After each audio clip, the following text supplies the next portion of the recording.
Bonjour à tous et bienvenue dans ce nouvel épisode d'Homo Ludens. Nous sommes tous touchés d'une manière ou d'une autre par la pandémie de Covid-19. Mais avez-vous bien compris ce qu'est une pandémie et comment y faire face? Et pourquoi pas aborder ce sujet grâce au jeu? C'est le défi que s'est lancé une équipe de concepteurs de Xerious Game. J'ai le plaisir d'avoir avec moi les 4 auteurs du jeu Codroid 19, Suzon Bossan, Mathieu Boucher, Delphin Darro et Jérôme Nicolas. Bonjour à tous les 4. Bonjour. Bonjour. Alors peut-être est-ce qu'on peut faire un petit tour de table et vous présenter en quelques mots? Oui, on peut. Delphin? Delphin. Dans la vie, je suis conseiller innovation pour les entreprises. Suzon, moi je fais de la formation de formateurs à la pédagogie active et je suis Serious Game Designer. Jérôme, je suis médiateur scientifique au sein du laboratoire Généton. Et accessoirement, je suis amené à concevoir un certain nombre d'outils justement et de faire du game design sur mes outils de formation. Et moi, Mathieu Boucher, donc je suis médiateur numérique à Réseau Canopé et accessoirement, je suis auteur de jeux éducatifs. Alors il y a toute une équipe qui s'est mobilisée derrière le projet, parce que vous n'êtes pas juste vous les 4 auteurs, il y a aussi plein d'autres personnes. Est-ce que Suzon, tu peux nous en parler? Ouais, en fait, quand le jeu a pris un petit peu d'ampleur et qu'on s'est dit qu'on allait bosser un peu plus qu'un week-end pour s'amuser dessus, on a été chercher dans notre réseau, et puis pas que dans notre réseau d'ailleurs, aussi sur les réseaux sociaux. Et on a une équipe qui s'est constituée super autour de nous parce que donc on a 3 graphistes. Tiffaine Boilet qui est illustratrice, qui a fait tous les visuels du jeu. Lucie Henriot qui a fait toute la partie graphisme, mise en page des règles, des cartes, voilà. Et Miko Conte qui a fait qui a fait toute la partie infographie avec Jérôme sur le débriefing scientifique du jeu. Donc ça c'est pour le côté graphisme illustration. Et on a aussi une équipe qui s'est mobilisée sur la partie digitale du jeu qui est en cours. Et donc là, on a Lucas Simon qui a vraiment, qui nous a permis de démarrer, parce que il avait l'expérience de mettre en ligne un jeu de plateau. Donc il a beaucoup bossé avec Delphin. Et puis là, on a une nouvelle personne, Rémi Thor, qui a rejoint l'équipe de codeurs. Et voilà, on espère que ça va avancer vite. Alors, ce travail a abouti à la mise en ligne du jeu Codroid 19, donc d'abord en version print and play, donc à imprimer puis jouer. Et puis donc on a entendu aussi que vous êtes en train de faire une version numérique. Est-ce que vous pouvez nous parler un petit peu du jeu, en quoi ça consiste? Oui, c'est un jeu. Alors déjà, il faut savoir que le jeu est totalement gratuit, puisqu'on peut le télécharger sur notre site. C'est un jeu coopératif. C'est un petit peu récent. Les gens sont pas forcément habitués, parce qu'en fait, on joue contre le jeu. Donc toutes les personnes autour de la table sont ensemble. Et l'idée, c'est il représente une intelligence artificielle qui gère un petit système planétaire avec des robots. Et il découvre qu'il y a un virus informatique qui est en train de se propager entre les robots. L'idée, l'intelligence artificielle doit gérer son petit système planétaire et ses robots pour éviter que le robot hôpital soit complètement saturé. Et donc essayer au maximum de pouvoir protéger la population de robots. Voilà. L'idée est de comprendre et d'expérimenter en fait les mesures de confinement et puis les gestes barrières qu'on applique maintenant depuis presque 2 mois chez nous. Voilà, mais de le faire dans un cadre un petit peu plus ludique. Et alors, comment vous est venue cette idée de faire un jeu sur le Covid-19?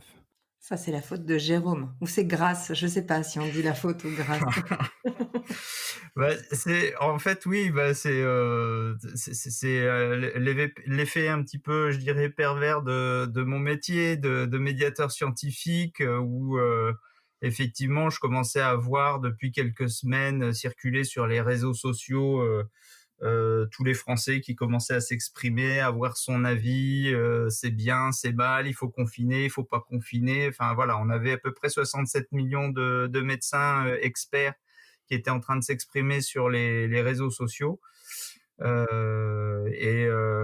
donc moi qui suis amené justement à essayer de faire exercer l'esprit critique de chacun, voilà, à l'issue au début du premier week-end de confinement, je me suis dit ah bah tiens, est-ce qu'on pourrait pas faire un jeu. J'avais déjà publié 2-3 trucs moi sur mon Facebook, et donc j'ai lancé l'idée sur le WhatsApp du groupe. En fait, on est tous en train de faire un diplôme interuniversitaire qui s'appelle Apprendre par le jeu avec le centre de recherche interdisciplinaire. On est 26 dans la promo, et donc j'ai lancé l'idée sur le WhatsApp en disant est-ce qu'on se ferait pas une petite game jam, donc c'est-à-dire une création de jeu en quelques heures, quelques jours, autour du Covid-19. Sauf et puis que là, franchement, voilà. franchement, on s'est dit oui. Enfin, en tout cas, je vais parler pour moi, mais moi, je me suis dit ah ouais, c'est sympa, on va réfléchir un week-end. Mais je pensais qu'on ferait un prototype et jamais que ça irait plus loin que, enfin voilà, qu'un proto entre nous. Je pensais pas que ça prendrait l'ampleur que ça a eu. Ouais, parce que moi, quand on m'a vendu l'idée, on m'a dit tu veux t'occuper le week-end, viens faire le game jam. On m'a pas dit ça va te prendre les 4 semaines qui suivent à bosser tous les soirs pour essayer de sortir quelque chose de propre, quoi. Et pourtant, ben voilà, dès le dimanche, donc il y en a quelques-uns qui ont répondu. Mathieu était dedans, et il est un peu à l'origine justement de du premier point de départ de la mécanique de jeu qui a été posée c'est le dimanche matin, je crois. Oui, moi, enfin, t'as envoyé le message le samedi, et bah pour moi, j'ai pris ça comme un jeu, comme un défi. C'est pareil, je pensais pas que ça allait prendre autant de place dans mon emploi du temps depuis, mais donc dès le dimanche, ouais, j'ai envoyé mes premières idées. Ouais, c'était vraiment là l'étincelle, parce que je sais, on y a bossé. En fait, on a réfléchi à ce qui pouvait être fait le samedi. Et puis, je sais qu'avec Suzon, on avait la chance d'être confinés ensemble et du coup pouvoir y réfléchir plus de vis-à-vis. Et puis, on a pensé à des trucs. Et le dimanche matin, Mathieu proposait une mécanique de jeu, en fait, qui mettait en pratique tout ce qu'on avait dans la tête. Et c'est là où on a vu la première étincelle du truc. Il y a quelque chose à faire, quoi. Puis la deuxième étincelle, c'est clairement, moi j'ai posté un post sur les réseaux sociaux, sur LinkedIn, et on a eu un nombre de retours. Enfin voilà, j'ai eu un nombre de commentaires impressionnant. Donc on s'est dit bon bah on va peut-être aller plus loin, parce que on a une idée qui tient la route. Mathieu, il avait vraiment fait un super taf, hein, et puis avec des gens qui réagissaient, donc on s'est dit ok, on va plus loin, quoi. Et pourquoi justement pensez-vous qu'il y a eu autant d'enthousiasme autour du post LinkedIn? Est-ce qu'il y avait une attente de la part des gens de quelque chose comme ça? Ah, c'est le sujet du moment quand même. On parle un peu que de ça, donc je pense que les gens sont quand même très réceptifs à tout ce qui tourne autour de l'épidémie en ce moment. Puis on est en 2020 aussi. Les gens, ils ont envie de participer, ils ont envie de comprendre, ils ont envie enfin, beaucoup de monde quand même qui s'intéresse. Il y a qu'à voir justement la quantité de trucs qui circulent sur les réseaux sociaux. Donc à un moment donné, ils se sont dit tiens, c'est peut-être un moyen peut-être d'inclure des enfants, de pouvoir en discuter de manière un peu plus sereine. Ouais, et puis je pense qu'il y a eu aussi enfin, aujourd'hui, les jeux pédagogiques, les serious games, il y en a de plus en plus, c'est plus connu, reconnu, et que ça intéresse pas mal de gens, en tout cas dans le réseau. Alors, effectivement, j'ai posté un post, je suis serious game designer, donc il y a plein de gens qui suivent mon profil qui sont intéressés par ce type de projet. Donc c'est aussi peut-être pour ça qu'il y a eu autant de retours. Mais n'empêche que on voit bien dans le milieu professionnel, c'est des choses qui font réagir les gens et que les gens apprécient aujourd'hui la démarche de gamification. Donc un sujet d'actualité et de la gamification qui est tendance, je pense que ouais, c'était ça. Ouais, et puis il y avait, tu as cité tout de suite les gens qui intervenaient dessus. Et puis, il y avait toi qui es game designeuse, il y avait Jérôme qui est médiateur scientifique, Mathieu qui est médiateur numérique. Du moins, il y avait. En fait, ça faisait serious game sérieux, quoi. C'était, ça faisait. On était quand même juste au début du confinement.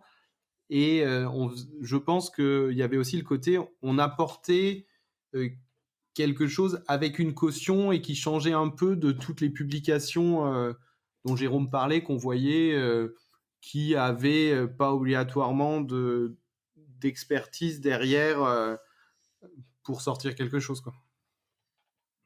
Justement, tu parles de la caution, de la caution scientifique. Quelles sont les informations que vous avez voulu transmettre par le jeu, et puis sur quelles sources vous êtes appuyé pour faire ce travail-là? Alors moi, je crois que c'est un peu moi qui ai émis justement le point de départ. Moi, c'était cette idée de courbe épidémiologique, parce que les gens comprenaient pas pourquoi on était confiné au mois de mars alors que il y avait, je crois à cette époque-là, peut-être 10 morts en France, quoi. Et beaucoup de monde n'avait pas encore compris qu'on s'acheminait vers plusieurs milliers, peut-être même plusieurs dizaines de milliers de morts, peut-être même plus si on avait tardé encore plus. Et donc l'idée, c'était de pouvoir réussir à faire passer ça en utilisant le jeu, et donc que les gens puissent expérimenter l'aspect un peu exponentiel justement du démarrage d'une courbe de diffusion virale. Donc là, il fallait trouver la mécanique de jeu qui puisse reproduire ça. Ça marche très bien avec les enfants. Aujourd'hui, on voit bien que les adultes, c'est assez intégré maintenant, le côté, on l'a tous vu, en tout cas, ce que je ressens moi en voyant les retours du jeu, c'est que on voit à peu près, on a l'impression de savoir en tout cas. Par contre, les enfants, c'est ultra pertinent de leur montrer que on part de 3 petits robots infectés et que très très vite et que ça monte de manière exponentielle réellement. Donc ça, visuellement, c'est hyper impactant. Ouais, mais d'ailleurs, on a dû le mettre dans les règles aux gens que c'était normal qu'au début, il se passe pas grand-chose. Parce que je me suis fait la remarque la première fois qu'on a joué aussi, c'est qu'on se dit, bah non, il marche pas notre jeu parce que, au final, au début, on fait 1 tour, 2 tours, 3 tours, où on se dit, ouais, c'est bon, c'est facile à gérer. Et puis là, il y a un déclic dans le jeu, et puis ça monte, et on se dit, ah bah mince, j'aurais dû prendre des mesures plus tôt parce que, en fait, j'arrive plus à gérer ce qui se passe, quoi. Moi, c'était les idées de départ que je voulais qu'on voit dans le jeu, c'était la diffusion d'une maladie, et puis qu'on puisse essayer de comprendre l'impact des gestes barrières qui ont été mis en place par les différents gouvernements. Et donc je suis parti de cette idée-là, et c'est comme ça que j'ai proposé les mécaniques de jeu qui sont associées, avec des idées de déplacement, voilà. Après, la difficulté, c'est vrai, c'était de coller un peu, et c'est là que Jérôme nous a beaucoup aidé. C'était de coller, de dire, dans les mécaniques qu'on met, en quoi ça correspond aux réalités statistiques. Et à ce qu'on connaît du virus. Ouais. Et là, on a essayé d'y coller, hein, parce qu'effectivement, les résultats du dé de 6 collent à peu près au ratio qu'on observe entre les personnes qui tombent malades, les modes le nombre de personnes à qui on transmet, les personnes qui sont guéries, les personnes chez qui ça s'aggrave quand ils arrivent à l'hôpital et tout ça. On est à peu près dans les ratios observés dans les publications scientifiques aujourd'hui sur le Covid-19. Et puis on a eu, c'est Mathieu qui a fait un super boulot de création de toutes les cartes mesures en s'inspirant effectivement de ce qui était fait en France, dans les autres pays, en les pondérant pour qu'on puisse que ça colle à ce qui était fait en France. Et puis peut-être justement dans les extensions possibles, il est en train de bosser dessus, donc je sais pas si on fait du teasing ou pas, mais sur des options pour agir, pour pouvoir agir pas comme ça s'est passé en France.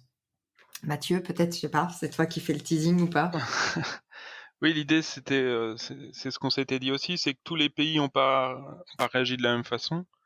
On voit qu'en Asie, ça s'est pas passé exactement de la même façon qu'en Europe, et même en Europe, il y a des pays, comme la Suède et puis au départ l'Angleterre qui avaient des approches différentes de la France, et donc l'idée c'était de proposer des variantes, toujours avec le même, matériel de jeu, mais qui permettent de prendre des décisions, un peu différemment. Parce que, ce qu'on a fait, l'idée c'était aussi de baser, la la possibilité de prendre des décisions en fonction, du niveau de crise. Parce que, confiner les gens, c'est entre guillemets «plus facile à imposer» quand il y a beaucoup de morts que quand il y en a pas encore, quoi. Donc mais par contre, il y a des pays, par exemple la Chine, je pense que si ils veulent imposer à tout le monde de rester chez eux, bah, je pense que c'est entre guillemets, hein, plus rapide à mettre en place qu'en France, par exemple. Personne discute. Voilà. Et du coup, ce serait des espèces de scénarios par pays. Du coup, ça se rapprocherait plus d'une simulation que d'un jeu, du coup. Hem, Bah, c'est vrai qu'on est déjà un petit peu dans une simulation, hein, malgré tout. Heu, mais oui, ce serait des choses assez simples, c'est sûr, ça se jouerait surtout sur le coût des cartes, pour jouer les cartes mesures qui seraient plus ou moins faciles, en fonction, du type de carte, ou en fonction de si on a une population qui est très obéissante, forcée, ou enfin, ouais. En fait, Même si c'est qu'il y a un peu l'idée, c'est qu'on reste toujours dans le côté jeu et dans le côté information. Donc, en fait, il y a le côté, bah voilà les règles qui changent. Donc, pour prendre le cas d'une population plus docile, c'est de se dire, bah, toutes les cartes mesures, par exemple, on peut les placer dès le début parce qu'elles n'ont pas de réel coût à placer, parce que la population de robots et veut bien les accepter. Et à côté, c'est de faire des exemples de mini-scénarios, c'est-à-dire plus de rappeler ce qui s'est passé dans tel ou tel pays du monde, les timings et l'ordre des mesures et quelles mesures ont été mises en place. C'est toujours d'avoir ces deux côtés, et le côté jeu et le côté information réelle, quoi. En fait, c'est l'intérêt du jeu pédagogique, quoi. C'est qu'on va pouvoir tester des mesures qu'on n'a pas prises en France, par exemple. On peut voir l'efficacité des mesures. Là, on est en train de se poser la question du déconfinement, puisque c'est d'actualité. Est-ce que par exemple, de se dire, de proposer aux joueurs de pouvoir enlever les cartes confinement et de pouvoir les supprimer au bout de 2 tours pour voir ce que ça fait. Clairement, ça permet de voir que si on déconfine trop tôt, eh ben, le confinement n'a pas servi à grand-chose. Donc voilà, c'est vraiment d'expérimenter et de voir les impacts des mesures, de la chronologie de ces mesures, du moment où on les prend, du timing des mesures qui ont été prises ailleurs et pas chez nous, pour voir qu'est-ce que ça donne et qu'est-ce que ça nous apprend. Et Jérôme a travaillé sur tout un support de discussion pour éclairer sur le côté scientifique, mais aussi des questions à se poser pour faire le parallèle entre le jeu et la réalité. Et les sources justement sur lesquelles on s'est appuyé, parce que justement l'idée c'était quand même d'être dans quelque chose de fiable.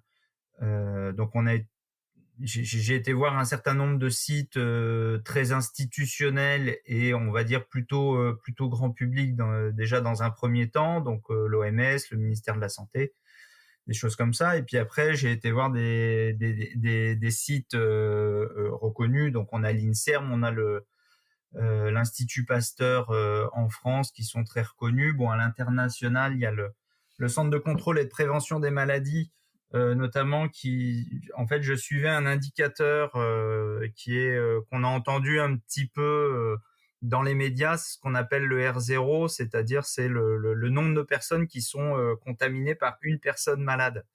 Et cet indicateur-là, en fait, a beaucoup fluctué dans le courant du mois de mars, en fait. Donc actuellement, il est stabilisé entre 3 et 5 personnes contaminées. Et en fait, ça, c'est quelque chose que j'ai suivi un petit peu quasiment au jour le jour, parce qu'il y avait pas mal de publics qui sortaient, qui étaient assez contradictoires. Pour tout vous dire, ça fluctuait entre 1 et 9 personnes. Hein, donc, c'est ça, selon les publications. Et puis, comme on avait besoin quand même de vérifier, enfin la science c'est quand même quelque chose qui bouge beaucoup. On était sur un sujet quand même qui était très qui changeait beaucoup d'un jour sur l'autre. J'ai voulu quand même confronter une discussion avec des chercheurs en immunologie, en virologie. Donc j'ai la chance de travailler dans un laboratoire de recherche où on a une directrice de recherche qui est spécialisée en immunologie. Donc j'ai eu l'occasion d'échanger avec elle sur un certain nombre de points sur l'aspect immunitaire du virus. Et puis, j'ai fait valider le document par Alice Haïb, qui est enseignant-chercheur en virologie au CNRS, ce qui a permis d'avoir une discussion, justement, et de pouvoir relativiser un certain nombre d'informations. Dans le document, il y a des informations sur lesquelles on dit on ne sait pas. Aujourd'hui, on en est là, mais on n'est pas sûr parce que les données sont pas suffisamment consolidées à ce jour, quoi. Et après cette tirade, on voit bien pourquoi c'était important d'avoir Jérôme dans notre équipe. Et justement, on ne sait pas tout aujourd'hui. Est-ce que le jeu pourrait être amené à évoluer en fonction des recherches qui sont menées sur le virus? Est-ce que vous pourriez le modifier par rapport à de nouvelles données qu'on pourrait avoir? On va actualiser, ça c'est une partie du travail de Jérôme, d'actualiser le support et voilà. On parlait des évolutions du jeu sur les différentes mesures, sur le déconfinement, sur des modes de jeu qui vont suivre aussi en fonction de ce qui se passe. Oui, après, on essaye aussi quand on peut amener des facettes sur le côté ludique à en apporter. Là, on a déjà sorti une extension, un mode compétitif pour les gens, parce qu'on a eu beaucoup de demandes sur le côté. En fait, c'est vrai que les gens ne sont pas encore habitués totalement au mode coopératif. Et du coup, on avait des remarques sur, mais on ne comprend pas qui joue contre qui. Et du coup, on a sorti un mode compétitif où les gens jouent toujours en coopératif, mais en fait, ils notent les étapes qu'ils font. Comme ça, une autre équipe peut refaire à peu près la même partie et voir s'il s'en sort mieux sur la même partie, d'où le côté compétitif. Voilà, il y a... Du moins, on travaille aussi, c'est Mathieu qui avance là-dessus sur des supports pédagogiques pour les gens qui encadrent des enfants, qui encadreraient des enfants dans le cadre pour jouer à ce jeu. Ce qu'on a remarqué, c'est que ce que disait Susan tout à l'heure, c'est que ça marche très bien pour le moment en famille, hein, parce qu'on est pour le moment on n'est qu'en famille. Et l'idée, c'est de proposer un petit document d'aide pour que ce soit utilisé par des animateurs, des éducateurs, des enseignants éventuellement, pour avoir une base pour une discussion sur la période qu'on vient de vivre, en particulier par exemple lors des retours en classe, ça peut être un outil pour engager la discussion de manière un peu plus ludique que de faire une prise de parole directe. Et à partir de quel âge vous conseillez l'utilisation de ce jeu? Nous, nos tests, ça a été nos enfants. Moi, c'était très intéressant avec j'ai des jeunes ados qui ont 11-13 ans. Et ça a été aussi intéressant avec la plus petite qui a 8 ans. Et vu que c'est un jeu coopératif, tout le monde peut discuter. Ça permet vraiment de discuter entre les enfants et les parents. Enfin, les enfants et les adultes, si on élargit un peu la cible.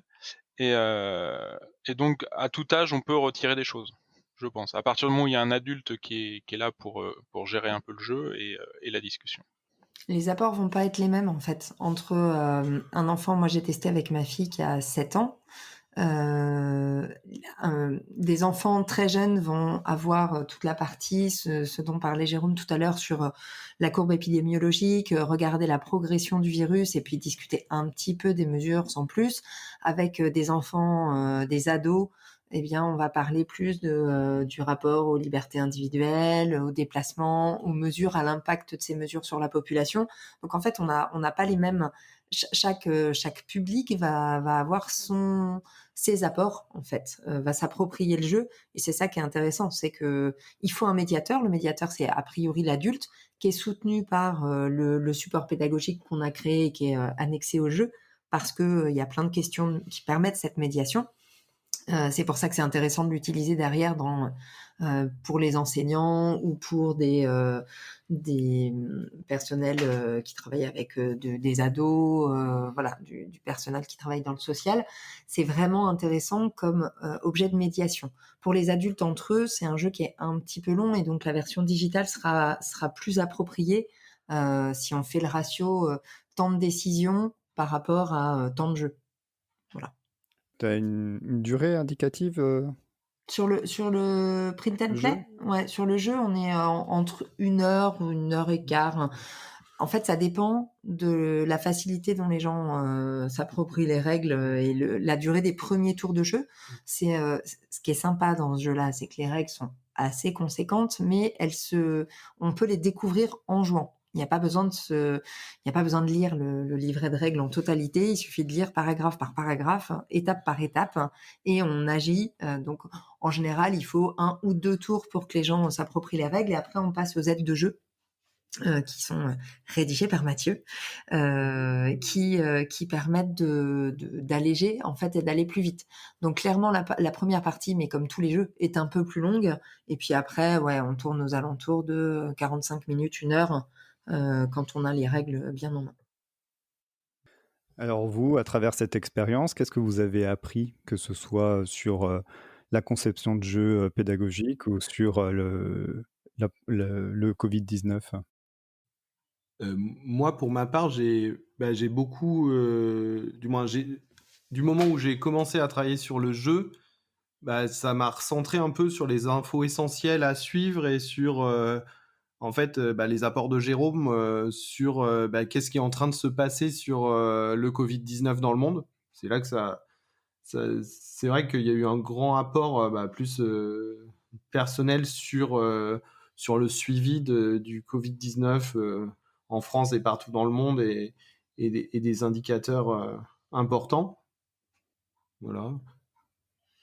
Après, moi alors pas forcément d'apport sur le Covid. Oui, si, de la pertinence des infos de Jérôme, ça oui, mais sinon, moi je suis habituée à créer des jeux toute seule ou avec un ou une graphiste, mais pas tel qu'on l'a fait là. Et ça m'a appris que c'était possible. On a eu la chance d'avoir une équipe qui est top d'abord, franchement, et puis qui Équipe de est dingue. c'est ça. En tout cas, une équipe qui est hyper complémentaire. J'ai trouvé que c'était vraiment fluide de se répartir le travail, de compenser on travaillait tous à côté, donc de compenser chacun quand on pouvait les les manques de dispo de l'un ou de l'autre, et puis de se centrer sur ce qu'on savait faire, hein, de se faire beaucoup confiance. Donc ça, moi, ça a été vraiment un apport de voir que c'était possible. Et puis sur la gestion de la communication, sur la gestion de la relation avec alors moi j'ai un peu endossé le côté chef de projet avec les graphistes, et ça aussi c'est instructif, hein, de bosser avec plusieurs personnes. Donc moi j'ai appris plein de choses, c'était passionnant. Oui, moi c'est l'aspect, l'utilisation des outils collaboratifs en ligne. Là, pour le coup, on a été obligé de s'y mettre, contraint, forcé, qu'on aime ou qu'on n'aime pas. Suzon avait déjà quelques habitudes qu'elle a pu partager, et enfin moi je trouve ça dingue qu'on ait réussi. Enfin, on est partout en France, hein, donc on n'est pas du tout les uns à côté des autres, et pourtant, enfin, j'avais l'impression que c'était une bande de potes qui se réunissaient tous les 2 jours derrière sa caméra de visio d'ordinateur, et puis voilà. Enfin, on avait presque l'impression d'être dans le même bureau, quoi. Et pourtant on avait quelqu'un de Mâcon, c'est peu dire. Je ne relèverai pas. Moi, de mon côté, ce que j'ai appris, c'est vraiment sur la communication. C'est pas du tout mon domaine de prédilection, et je suis assez étonné et surpris, hein, et admiratif du travail qu'ont fait mes collègues pour la visibilité du jeu, la visibilité du site, tout ce qui a été fait en communication. Je suis assez impressionné. Pour un petit projet qui au départ devait nous occuper un week-end, je trouve que c'est... L'objectif, c'est quand même que les gens téléchargent le jeu, donc ça serait dommage de passer à côté de la visibilité. Mais ouais, en tout cas, c'est chouette que ça prenne. Donc nous, nous comment pouvons-nous vous aider? En téléchargeant le jeu, en jouant, en faisant des retours? C'est ça, donc en téléchargeant le jeu, en partageant l'expérience de jeu, en partageant le jeu aussi lui-même autour de vous, et puis en faisant des retours. Tous les jours on a des petits retours sur des petites coquilles ou sur des questions en fait qui font qu'on améliore, et l'aide de jeu, une nouvelle aide de jeu qui doit sortir, et là on a republié des règles parce qu'il y avait des petits points qui se comprenaient moins bien que ce qu'on voulait dans les règles, donc c'est vraiment ça. Voilà, nous, ce qu'on s'est donné après comme objectif, une fois qu'on s'est dit on en fait un vrai projet, c'est que vu qu'on y a passé du temps, ce qu'on aime bien, c'est qu'il y ait le plus de monde possible qui le teste, qui y joue, et à chaque fois qu'on a un retour, comme quoi encore hier on a eu un retour qui nous faisait une remarque sur les règles, mais qui commençait par en fait j'en suis à 2 parties, mes enfants adorent, voilà, c'est ce qui on va dire c'est ce qui nous apporte alors du bonheur, c'est un peu fort, mais ce qui est notre récompense, de la satisfaction, et ce qui est notre récompense du travail passé, de se dire que c'est utile quoi. Et on a combien de téléchargements, Delphin, ce matin? Donc aujourd'hui on passe la barre des 4000. On passe la barre des 4000 téléchargements. Donc c'est pour quelque chose qui commençait comme un projet d'un week-end, c'est bien. On ne s'est pas donné d'objectif en soi, donc 4000. L'objectif, c'est 10 000. Ouais, je m'étais 10 000, c'est cool, mais voilà, c'est juste que c'est rond en fait. Vu que 1000, on a déjà fait, donc. Non, ce qui est cool, c'est que... Le 3 mai, on est à 4000. C'est ça. En fait, en ce moment, on a entre 300 et 500 téléchargements jour. Donc, les 10 000 ne sont pas inaccessibles, en fait. C'est clair. Alors, on va arriver à la fin de notre échange. Est-ce que vous avez un sujet sur lequel vous souhaitez intervenir avant qu'on clôture? Quelque chose dont on n'a pas parlé éventuellement? Ouais. On en a un. On est à la recherche de devs pour nous aider à finaliser la version digitale du jeu. Mais alors moi, j'y connais rien du tout. Comme quoi, on est très complémentaires. Donc, je laisse la parole à Delphin qui pourra vous dire qui on cherche. Donc, on a initié, donc comme on disait avec Lucas, on a initié le développement du plateau en ligne pour faciliter le déplacement des pions. On développe ça en JavaScript, HTML, CSS. Et du coup, on est toujours à la recherche de dev. Alors, c'est une ressource rare parce que il y en a beaucoup qui ont du boulot en ce moment, quoi, parce que dev, ça se fait très bien en télétravail. Donc là, il y a Rémi qui est au Japon, qui nous a rejoint. Donc, on peut faire un cycle 24-24 parce que il travaille la nuit, je travaille le jour. Mais sur nos temps libres quand même. Donc, s'il y a des devs qui sont motivés pour nous rejoindre, en fait, ça accélérera la sortie du jeu et digital, et voilà, ce sera qu'un plus. Super. Merci beaucoup à tous les 4 et bravo pour votre jeu Codroid 19. Merci. Merci Mathieu. Merci d'avoir écouté jusqu'au bout. N'oubliez pas de vous abonner et de parler du podcast autour de vous. À très bientôt.